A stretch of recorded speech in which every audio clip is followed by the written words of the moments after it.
Well, hey, my friend, welcome back to the podcast where I talk about why you've got to keep moving. You've got to keep things moving, both in life and in business. You cannot afford to get stuck and stay stuck. We were never intended to stay stuck. Now, as you know, I coach thousands of business owners every month in business. And there are times when some people get stuck. There have been times when I have gotten stuck in business. And it's tempting during those times to just kind of stay there. And we start telling ourselves stories about why we're stuck and why we're never going to get out of it. And then, you're not just stuck, then you're like permanently implanted in that place, and there's zero growth. And a lot of times those are the businesses that end up, closing down, going under, et cetera. And I don't want that to happen to you.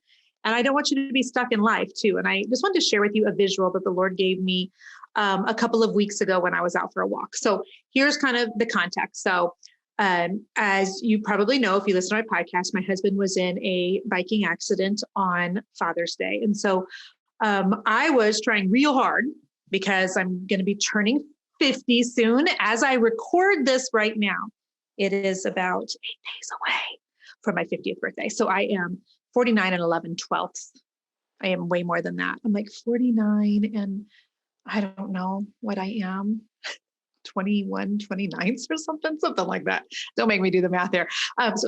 So last year was hard for me emotionally. I'm sure it was hard for a lot of you too. And I tend to be an emotional eater.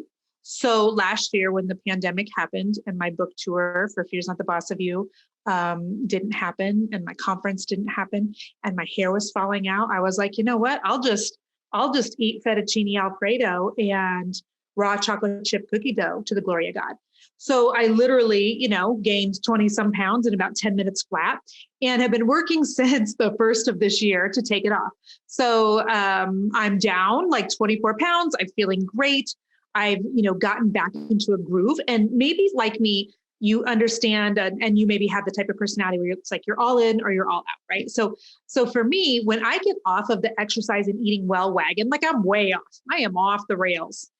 And when I'm in, I'm locked and loaded, watch me work, watch me nay. So I've been locked and loaded, since spring for sure, and just been very disciplined and diligent in my working out, walking, not for exercise, but walking for just making sure that I stay calm, cool, and collected, keeping my blood pressure down. It's good for me. But then really doing a lot of strength training. Okay, so that's the context, right? So Jason gets in this accident. It throws our whole life into just a tailspin. So the working out is, on hold. And so a week or so ago, I'm like, okay, we have the hospital bed is now gone out of our house. He's into physical therapy. He's moving much better. Yes, still in a lot of pain, but I'm seeing glimpses of my husband back, and we're going to make it, right? He's going to make it. I'm going to make it. We're all going to make it. Anywho, so here's what happened. So a week or so ago, I'm like, I've got to get out and just take the dogs for a walk and just clear my mind. Kids, watch your dad. Make sure he doesn't try anything crazy on the stairs, and I'm going for a walk. So we live in a golf community. Jason and I are both golfers. So I don't actively golf anymore, but I used to. And so I was walking around the golf course, and I was taking a shortcut through the golf course from home because the dogs were overheating. And I was like, gosh, I didn't even plan on walking this far. And so I was walking through the golf course on this little bridge that goes over this creek area. Now, listen, if you're watching me right now on YouTube, which I hope that maybe you are, I had a picture and I can't find it on my phone, and I'm so mad. But you may have seen on my Facebook the other day that I have 20,000 photos on my phone. I'm embarrassed. Actually, I'm embarrassed.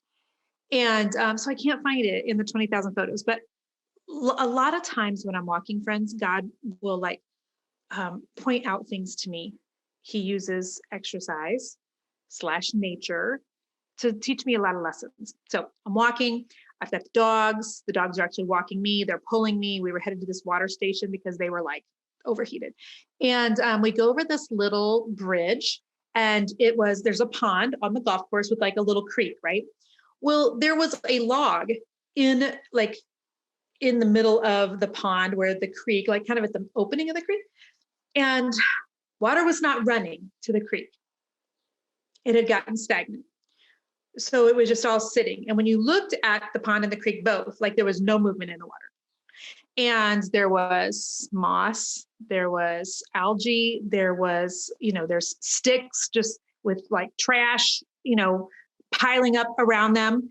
And we live in a beautiful community. It's a beautiful pond, but that part of it looked gross that day. And it's just because there was no movement. And I stood there for a second, and the Lord said to me, this is so often to what happens to people in life, in a business. They get stuck and things get stagnant. And I took a picture of it just so that I could show the women in my coaching group. But I wanted to share that with you today because some of you right now are stuck. You have been either stuck in life or you've been stuck in business for a hot minute and you don't know how to get yourself out. And what I want to tell you is that God never designed for us to stay stuck. We are supposed to be creatures in motion, physical motion, emotional motion, all sorts of motion. And so what happens is when we get stuck, things build up around it, right? It gets then harder to get unstuck.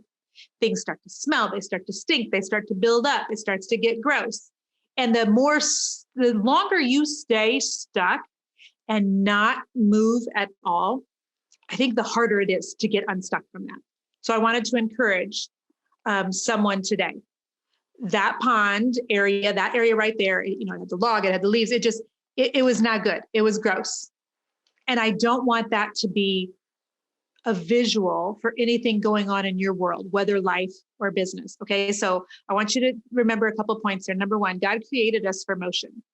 I love that analogy that we're designed to be, living, moving, breathing, in motion people. Okay.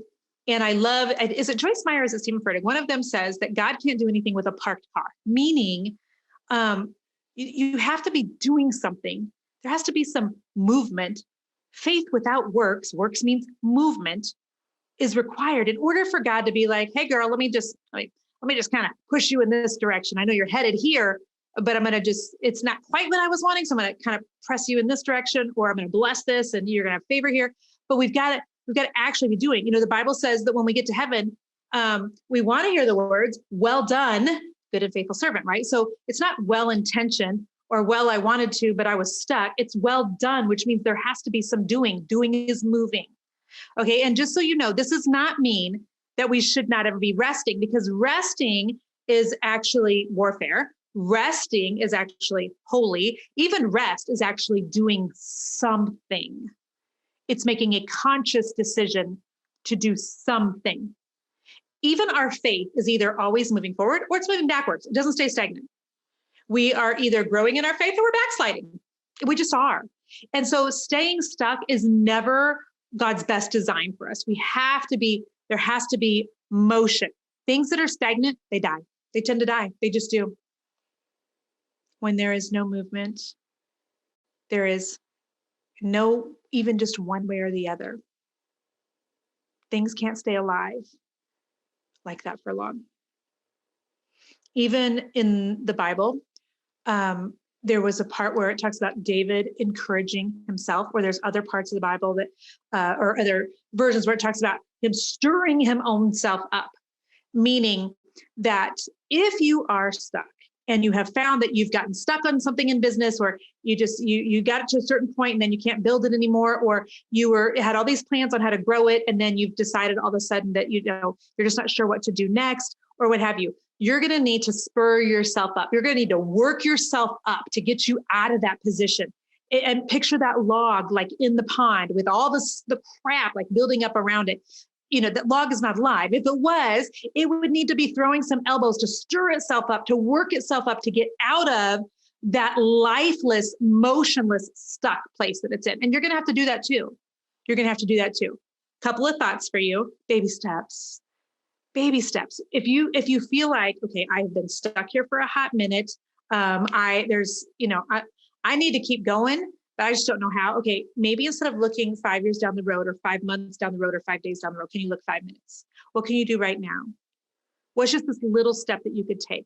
Could you make a phone call? Could you send an email? Could you finally post something on social media? What could you do to just kind of get back on the horse a little bit, just to kind of get some things working, to get some things stirring up?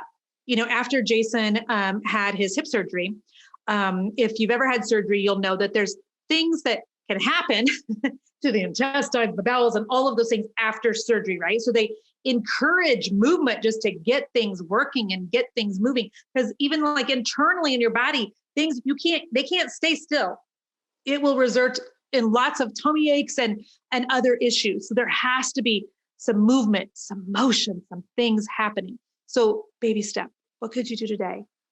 What could you do for a baby step today? Somebody tell me in my DMs. I want to know. Could it just be the next right thing? What's like the next right thing? See, sometimes we stay stuck because we're looking so far ahead. We're thinking of all the things that we don't know and how far we actually need to go and how ashamed we are that we've stayed stuck. And then we just end up staying there longer and things are dying off more. And so can you look 5 minutes? Can you look baby step in front of you? Number one. And number two, what's that next right thing to do? And then that next right thing, because motion creates more motion. It's almost like when we had babies. Do you remember how the sleep experts back, when I was having babies back in the early 2000s told you like sleep promotes sleep, right? Well, motion promotes motion. So baby steps will promote like other steps. So just do the next right thing and the next right thing and work on renewing your mind, friends. Renewing your mind. I know for me, sometimes when I feel stuck, there's times when I'm miserable, but I almost enjoy my misery. Am I the only one? And I'll tell myself a story around it. And sometimes I prefer to sit there and sulk than I do to get up and go. Ooh, that was tweetable. Nothing I'm proud of, but I'm also just honest enough at 49 and 11/12 that some of you know exactly what I'm talking about. So there has to be a constant renewing of our mind. The Bible says that we're to do that daily. How do you renew your mind? What does that look like? Well, watch what you're thinking about first thing in the morning. Turn on some worship music for the love. I mean, worship music is warfare. It changes atmospheres. It changes your perception and perspective on things. So do that. Change the environment that you're in. Get out, take a walk, go somewhere, take a vacation, take a drive through the country, do something you've never done before, but spur your own self on somehow. Encourage your own self somehow, because you were not ever meant to stay where you're at. You were designed to be growing, to be in motion, to have life, and for things to be moving. So if you've been stuck for way too long, I hope that this was a blessing to you today. Would you do me a favor? Would you just send me a DM on Instagram or do a screenshot of this podcast and share it and encourage your friends to listen to it? That would bless me immensely. Thank you so much for being here. I look forward to it every single week. I'm going to still look for that photo just so we can use it on social media of the stagnant pond. All right, friends. Bye-bye.